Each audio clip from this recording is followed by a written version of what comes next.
La luna llena se alzaba sobre la selva como un ojo blanco que lo observaba todo. La noche era cálida, pero la humedad hacía que el aire se sintiera espeso, casi como si pudiera cortarse con un machete. En la cima de un viejo árbol de caoba, dos figuras permanecían inmóviles, en completo silencio. Eran Mario y su compadre Miguelón, cazadores experimentados de un pueblo pequeño en la frontera entre Campeche y Belice, llamado Ojo de Agua. Habían salido a cazar con linterna, una tradición local conocida como linternear, que consistía en esperar en la oscuridad y encender la luz justo cuando un animal pasaba cerca, paralizándolo con el destello. Esa noche, sin embargo, no se trataba de animales. Desde hacía unos minutos, algo había cambiado. Primero, fue un silencio anómalo, como si la selva entera contuviera el aliento. Luego, crujidos. No como los de un venado o un jabalí. Eran distintos. Rítmicos, calculados. Como pasos. Humanos. Mario tensó la mandíbula. Su dedo descansaba en el gatillo del rifle, pero algo en su interior le decía que no debía moverse. Miguelón, a pocos metros en otro árbol, le devolvió una mirada cómplice. Ambos sabían que aquello no era normal. Y entonces los vieron. Tres figuras emergieron de entre los árboles, caminando lentamente. Estaban completamente desnudos, pero no era eso lo que inquietaba. Era la forma en que se movían, como si estuvieran en trance, con la mirada perdida, los brazos colgando a los lados y coronas toscas de lianas en la cabeza. No hablaban. No miraban a los lados. Solo caminaban. Pasaron justo por debajo del árbol donde estaba Mario, sin notar su presencia. Unos minutos después, apareció otro grupo. Tres más. Idénticos. El mismo comportamiento, las mismas coronas. Luego otro grupo. Y otro. Mario sintió que el corazón se le paralizaba. Nunca había sentido un miedo así, no cuando enfrentó un jaguar, ni cuando casi fue mordido por una nauyaca. Este miedo no venía del peligro físico, sino de algo mucho más profundo. Como si su mente se negara a aceptar lo que sus ojos estaban viendo. Miguelón, desde su árbol, no se movía. Ambos entendieron sin decir palabra que lo mejor era no delatar su presencia. Los grupos pasaban a intervalos regulares, con pasos lentos, casi coreografiados. Siempre en silencio. Siempre con esas coronas grotescas. Mario perdió la noción del tiempo. La luna seguía alta, las sombras se estiraban, y los sonidos de la selva parecían haber huido. Por fin, tras lo que pareció una eternidad, dejaron de aparecer. Esperaron. El miedo les decía que no era momento de bajar. Esperaron aún más. El cuerpo entumecido, los músculos adoloridos, la respiración contenida. Hasta que Mario silbó, apenas un soplido. La respuesta llegó del árbol de Miguelón, otro silbido, corto y suave. Estaban bien. Al menos físicamente. Pero no hubo cacería esa noche. Ni un solo disparo. Ni una sola palabra. Cuando el cielo comenzó a aclararse y los pájaros rompieron el silencio con sus primeros cantos, Mario y Miguelón descendieron de los árboles. No intercambiaron palabras. Solo caminaron de regreso al pueblo. En el camino, no dejaron de mirar hacia atrás. No había huellas. No había rastros. Pero el miedo, ese miedo antiguo y puro, los acompañó hasta que vieron las primeras casas. Fueron directamente a la cantina. Pidieron un trago fuerte. Nadie dijo nada por un rato. Hasta que alguien se acercó. Era don Julio, uno de los más viejos del pueblo. Se inclinó sobre la mesa y en voz baja, dijo: «Yo también los he visto». «¿Qué fue lo que vio, don Julio?», preguntó Miguelón, aún con la voz temblorosa. Don Julio se sentó junto a ellos y pidió un mezcal. No era un hombre dado a los cuentos ni a exageraciones, pero esa noche sus ojos tenían algo distinto. Como si reviviera lo que estaba a punto de contar. «Fue hace más de 30 años», empezó. «También estaba cazando», solo. Me metí más profundo de lo que debía, y los vi. Igual que ustedes, desnudos, en trance, caminando sin rumbo aparente. Pero, no era la primera vez que oía de ellos. Mi abuelo hablaba de una secta, una comunidad que vivía oculta en la selva, mucho antes de que llegara la luz, antes de que existiera siquiera ojo de agua. Mario tragó saliva. ¿Una secta? Don Julio asintió. No es una religión cualquiera. Es vieja, antigua, de cuando los hombres hablaban con los árboles y ofrecían sangre para entender los misterios del mundo. Mi abuelo decía que esas personas no son completamente humanas. Nadie en la cantina se reía. Todos los que escuchaban lo hacían en silencio, como si esa noche no fuera una de cuentos, sino de advertencias. Don Julio les contó de Yari, un nombre que le llegó por vía de los abuelos. Un curandero, o más bien un jaibaná, que cruzó la frontera de lo espiritual y se perdió en la selva. Fue expulsado de su tribu por practicar magia oscura. Dicen que se volvió algo más. Que no murió, sino que su alma quedó ligada a la selva. Y que desde entonces, aquellos que lo siguen, los desnudos del monte, repiten antiguos rituales bajo la luna llena, guiados por su voz. ¿Usted cree que lo que vimos eran seguidores de Yari?, preguntó Mario. O descendientes suyos, respondió don Julio. Pero no es solo eso.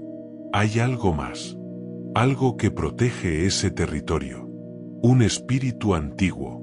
Si se atreven a volver, no lo harán solos. Los cazadores no dijeron más. Pero la semilla del temor ya había brotado. Esa noche, Mario tuvo un sueño. Se encontraba en la selva, pero era distinta. No era verde ni húmeda. Era oscura, gris, como si la vida misma la hubiera abandonado. Caminaba sin rumbo, escuchando sus propios pasos retumbar en la tierra seca. A lo lejos, una figura esperaba de pie. Alta, delgada, con una corona retorcida de ramas secas. Tenía el rostro cubierto con barro negro. Cuando Mario se acercó, la figura habló con una voz que parecía venir de todas partes. El monte te vio. Y ya no olvida. Mario despertó empapado en sudor. Afuera, los perros aullaban. Pasaron los días. Ni Mario ni Miguelón querían hablar del tema. Pero la curiosidad, o tal vez la necesidad de entender, terminó por vencer al miedo. Regresaron a la cantina, buscaron a don Julio, y le pidieron detalles. Hay una zona prohibida, les dijo. No está en los mapas, pero los viejos la conocen. Hay señales si sabes mirar, árboles con marcas, montículos de piedra, incluso ciertos pájaros que no cantan cuando vuelas cerca. Ese lugar no es de nosotros. Mario le pidió que los guiara. Don Julio se negó de inmediato. Volver ahí sería una falta de respeto. Y la selva no perdona eso. Aún así, les dijo lo que sabía. Un viejo sendero al sur del pueblo, entre dos arroyos secos. Había un árbol de ceiba enorme que marcaba el inicio del monte maldito. Más allá, no se debía pasar. Y sin embargo, la noche siguiente, Mario y Miguelón salieron una vez más. No por necedad, sino por algo más fuerte. Por una voz que parecía llamarlos en sueños. Caminaron durante horas, evitando encender las linternas. El aire era denso, con olor a tierra mojada y a hojas podridas. Cruzaron los arroyos, encontraron la ceiba, y más allá, todo cambió. La vegetación era distinta, más enmarañada. Los sonidos del bosque habían desaparecido. Era como si hubieran entrado en otra dimensión. A cada paso, el ambiente se volvía más pesado. La luna apenas lograba atravesar la espesura. Y entonces, la encontraron. Una piedra alta, de forma triangular, cubierta de símbolos tallados y restos de cera derretida. Había restos de fuego, huesos de animales, y algo más. Una corona de ramas, idéntica a las que llevaban las figuras que vieron aquella noche. Miguelón se agachó para observarla mejor, pero Mario lo detuvo. no la toques. Y en ese instante, escucharon algo. Una voz. Suave, lejana, femenina. Venía del monte. Una voz que cantaba. Pero no en español. Ni en maya. Era un idioma desconocido. Y las palabras resonaban en sus cabezas como un eco antiguo, profundo. Los dos cazadores se miraron. La voz seguía, cada vez más cerca. Y no venía sola. Las voces no cesaban. No era un canto alegre, ni un lamento. Era algo intermedio. Un murmullo coral, hipnótico. Como si un grupo de mujeres estuvieran repitiendo el mismo verso una y otra vez en un idioma enterrado por los siglos. Mario y Miguelón no se movieron. No podían. Algo, más allá del miedo, los tenía atrapados. La piedra triangular parecía emitir calor, y la corona sobre ella comenzó a moverse levemente, como si un viento invisible la acariciara. Fue entonces cuando Mario vio algo en la selva. Una figura. Apenas una silueta femenina, muy alta, con brazos larguísimos. Su piel era pálida como la luna, pero parecía translúcida. La figura no caminaba, se deslizaba entre los árboles. Miguelón no la vio al principio, pero Mario no pudo apartar la mirada. La silueta se detuvo a unos metros. Entonces habló. Ya están dentro. No podrán salir como llegaron. La selva los ha reconocido. Y desapareció.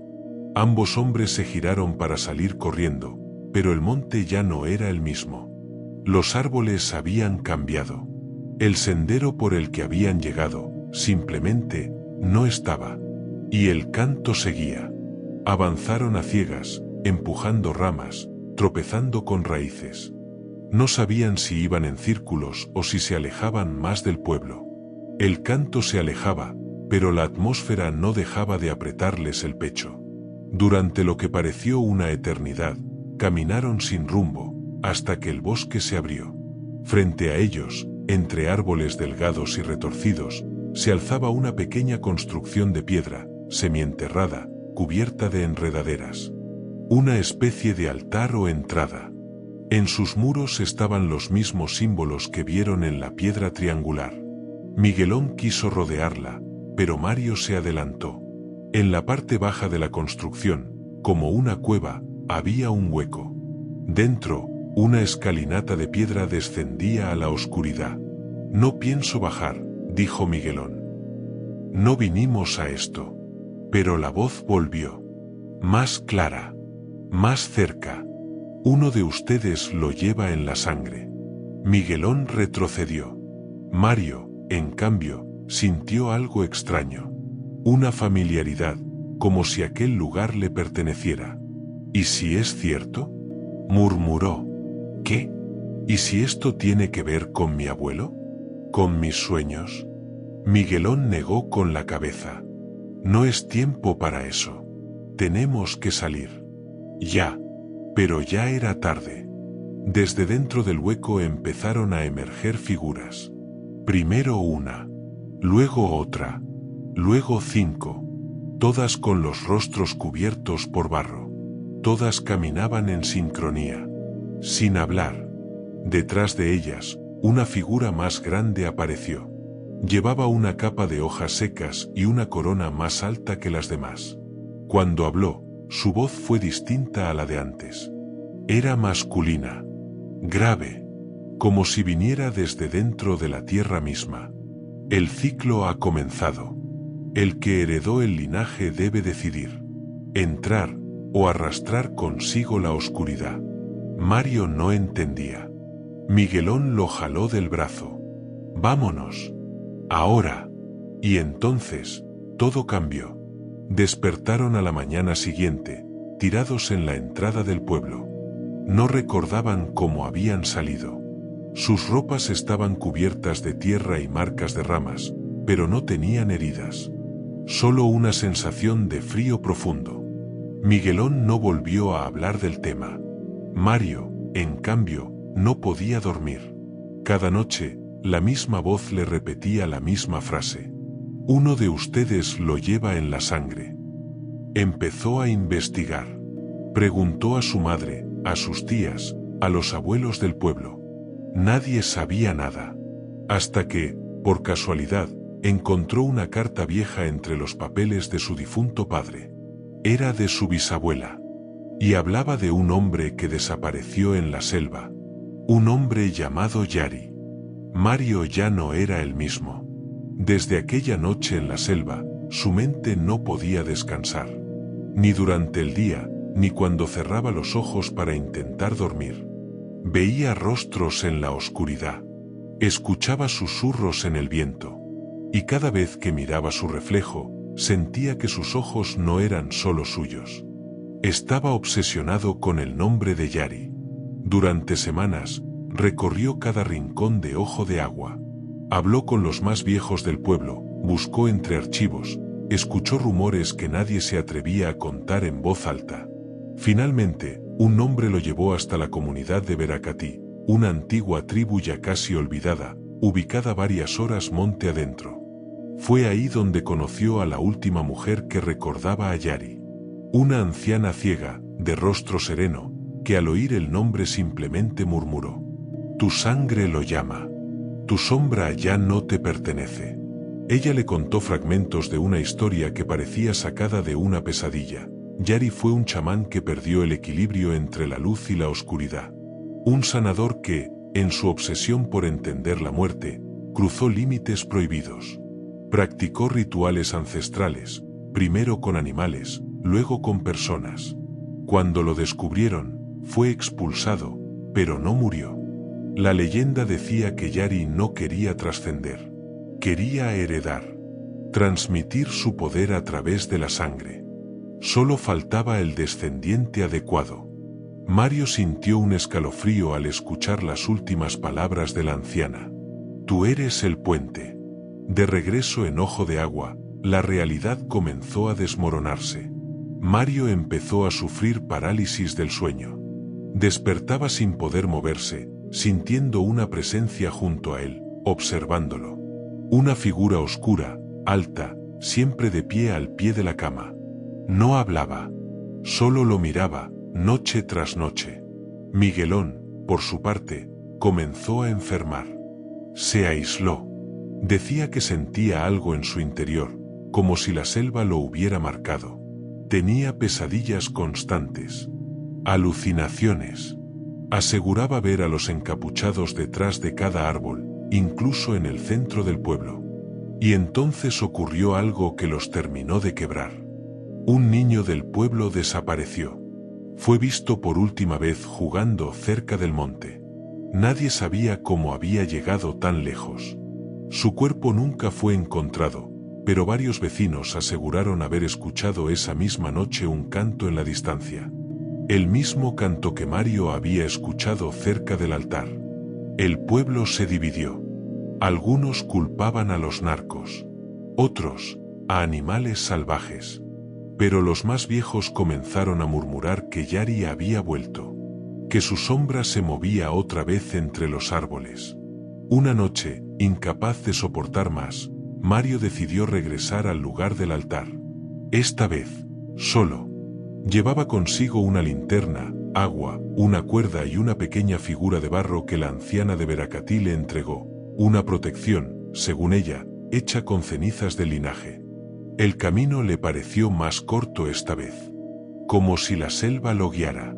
Cuando llegó, el altar seguía ahí, abandonado, silencioso, pero en el hueco inferior, donde antes solo había oscuridad, ahora brillaban débiles velas blancas, como si alguien las hubiera encendido minutos antes. Mario bajó, paso a paso. El aire era espeso, cargado de un olor terroso, antiguo. Las paredes del túnel estaban cubiertas de símbolos. Dibujos de cuerpos humanos fusionados con ramas, ojos incrustados en árboles, y figuras coronadas caminando en círculos. Al final de las escaleras, una sala. Y en el centro, un trono de piedra. Vacío. Hasta que alguien apareció. Una mujer. Piel blanca. Ojos hundidos. Coronada con bejucos secos. Sus palabras eran suaves, pero aterradoras. Yari te eligió. No puedes huir de lo que eres. Mario retrocedió. La figura alzó la mano. Aún puedes decidir. O abrazas tu herencia, o la condenas. Mario no sabía si estaba soñando. Frente a él, esa mujer, esa criatura, quizás, se movía con la calma de quien ha esperado siglos. La sala de piedra parecía respirar, como si las raíces que colgaban del techo latieran con vida propia. El aire era denso. Cada paso que daba parecía pesar una tonelada. ¿Qué eres tú?, balbuceó Mario. Ella no respondió con palabras. Levantó una mano y, con un solo gesto, las velas que rodeaban la sala se apagaron, salvo una. La que estaba justo al pie del trono. La mujer entonces habló, esta vez con una voz que parecía surgir de muchas bocas a la vez. Soy la voz del bosque. Soy la sangre que no muere. Soy el recuerdo de Yari. Mario sintió un vértigo abrumador. Intentó retroceder, pero ya no podía moverse. Una fuerza invisible lo mantenía clavado al suelo. Entonces, de la pared detrás del trono, emergieron figuras. Sombras humanas, altas, delgadas, coronadas, igual que aquella procesión que había visto en la noche de cacería. Pero ahora no caminaban. Flotaban. Daban vueltas en silencio. Formaban un círculo alrededor de Mario. Y todos, absolutamente todos, lo miraban. Una voz grave resonó entre las paredes. El linaje te llama. Acepta tu lugar. Despierta al espíritu. La mujer se acercó y colocó una corona de ramas secas sobre su cabeza. Mario sintió un dolor agudo en la frente. Algo ardía dentro de su mente. Imágenes surgían, memorias que no eran suyas, rituales, fuego, sacrificios, gritos que se perdían en la selva. Vio a Yari, a su hija, al altar lleno de sangre y a un niño llorando dentro de una jaula de madera. Gritó. Luchó con todas sus fuerzas para soltar la corona, pero no podía. Entonces recordó el amuleto que llevaba en el bolsillo, la figura de barro. Con un último esfuerzo, lo sacó y lo lanzó al suelo con fuerza. ¡Crack! El sonido fue brutal. Como si hubiera roto algo más que cerámica. Las sombras se estremecieron. La mujer gritó con un chillido agudo y animal. Y Mario, liberado por un instante, corrió. Subió por el túnel sin mirar atrás. La luz de la linterna temblaba, pero lo suficiente para mostrarle el camino. Los susurros lo perseguían. Voces que decían su nombre. Gritos que venían del suelo. Al llegar a la superficie, jadeando, se desplomó de rodillas. El cielo estaba cubierto de nubes. No había luna. Y en la distancia, una nueva sombra apareció entre los árboles. Era Miguelón. Pero ya no era el mismo. Su rostro estaba pálido. Tenía los ojos enrojecidos y caminaba como si no controlara sus movimientos. Cuando vio a Mario, sonrió, pero esa sonrisa no era humana. Ya estuve ahí abajo, dijo Miguelón con voz hueca. Ya hice mi parte. Ahora te toca a ti. Mario retrocedió. ¿Qué hiciste, Miguelón? Acepté lo que somos. Respondió. Ahora pertenezco al círculo. Desde el bosque, empezaron a oírse pisadas. Muchos pasos. Las mismas figuras desnudas, coronadas, surgían otra vez de entre la maleza. Ya no flotaban. Caminaban hacia Mario. En formación, como si hubieran estado esperando ese momento. Mario no tenía salida. El bosque lo rodeaba. La selva respiraba con él. Y entonces, hizo lo único que se le ocurrió. Corrió. Durante horas, huyó sin mirar atrás. Caía, se levantaba, se golpeaba con ramas y espinas. El monte se convertía en laberinto, pero él no paraba. Sentía la presencia de los otros justo detrás. No hablaban. No corrían. Solo lo seguían. Y por alguna razón, eso era peor. Al amanecer, Mario llegó al borde del pueblo. Su ropa estaba rasgada, el rostro cubierto de lodo y sangre seca. Cayó de rodillas frente a la casa de su hermana. Ella lo encontró ahí, temblando, murmurando cosas sin sentido. «Tenemos que irnos», gritaba. La sombra ya despertó. Durante los días siguientes, Mario no hablaba con nadie. Solo se quedaba en un rincón, mirando por la ventana. Miguelón desapareció. Su casa estaba vacía, como si se hubiera desvanecido.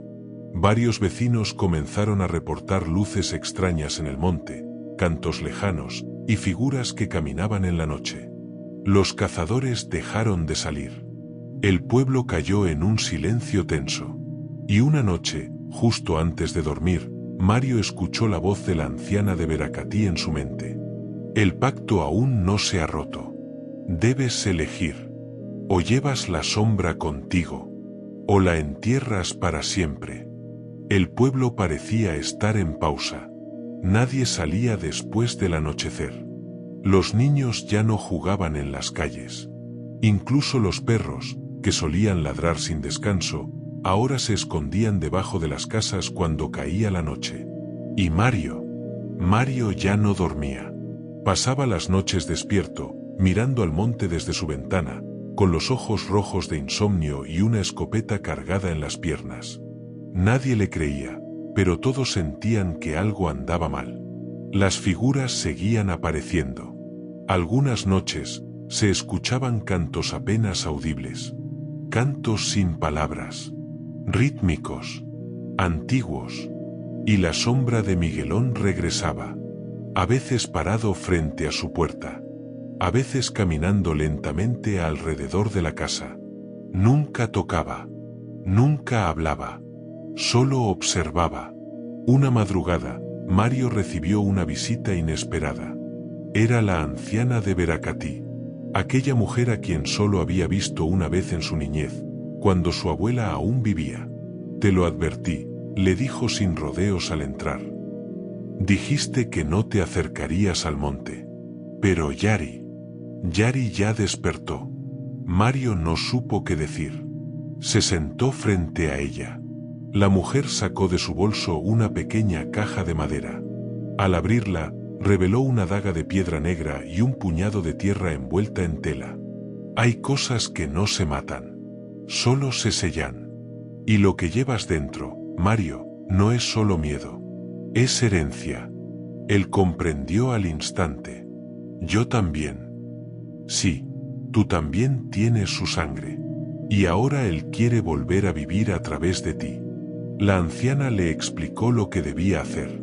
Había una cueva, más allá del cerro, donde la sombra de Yari podía ser encerrada. No destruida, no vencida, pero sí contenida, por una generación más. Solo alguien de su linaje podía entrar y hacer el ritual. Pero debía hacerlo antes de que la luna nueva desapareciera. Tenía 3 noches. La caminata fue silenciosa. Nadie quiso acompañarlo, aunque varios hombres del pueblo vieron desde lejos cómo Mario se adentraba al monte con la daga, la tierra y una linterna. Durante horas caminó entre árboles retorcidos y sombras que parecían susurrar. Vio a Miguelón en 3 ocasiones. Siempre inmóvil, siempre observando. Hasta que por fin llegó. La cueva era un hueco oscuro entre raíces. Como una boca abierta esperando tragarlo. Mario entró sin dudar. Dentro, la oscuridad era total. El aire olía a humedad y cenizas. Caminó unos 20 metros hasta que vio lo imposible. Un altar de piedra, cubierto de huesos humanos. Una figura sentada en el centro. Yari. No era un cuerpo, no era un fantasma. Era una sombra con forma de hombre. Pero dentro de esa sombra, Mario reconoció sus propios rasgos. Sus ojos. Su boca. «Mi nieto», susurró la voz. Mario sintió como sus piernas temblaban. La figura extendió una mano. «Toma tu lugar. El monte te espera. La sangre te llama». El ritual debía hacerse con decisión. Mario sacó la daga. Temblaba. La figura se levantó lentamente. Si no me aceptas, me quedo contigo. Con tu sombra. Con tu voz. Me convertiré en tus pensamientos. Seré tu insomnio. Tu hambre. Tu rabia. Mario gritó y se lanzó hacia el altar. Clavó la daga en el centro, justo como la anciana le había dicho. Luego derramó la tierra sobre el filo. La figura de Yari rugió con fuerza. Toda la cueva comenzó a temblar. Las raíces bajaban del techo como garras. Un viento helado lo empujó hacia atrás. Y entonces, oscuridad. Cuando despertó, estaba en la entrada de la cueva. Solo. Sin la caja, sin la daga. Sin recuerdos claros de lo ocurrido. Pero algo había cambiado. El monte estaba en silencio. No como antes, con susurros y lamentos. No. Era un silencio puro. Tranquilo. Vivo. Como si algo que llevaba siglos allí, al fin hubiera sido encerrado. Mario regresó al pueblo con el cuerpo cansado y la mente rota. La gente notó que ya no hablaba del monte. Que su mirada era distinta. Pero también notaron que las figuras habían desaparecido. Los cazadores empezaron a salir de nuevo. La niebla se retiró de los caminos. Y el nombre de Yari volvió a ser solo un mito. Solo Mario sabía la verdad. Y cada noche, antes de dormir, cerraba bien la ventana, apagaba todas las luces y murmuraba una sola frase. No me olvides. Porque si me olvidas, yo vuelvo.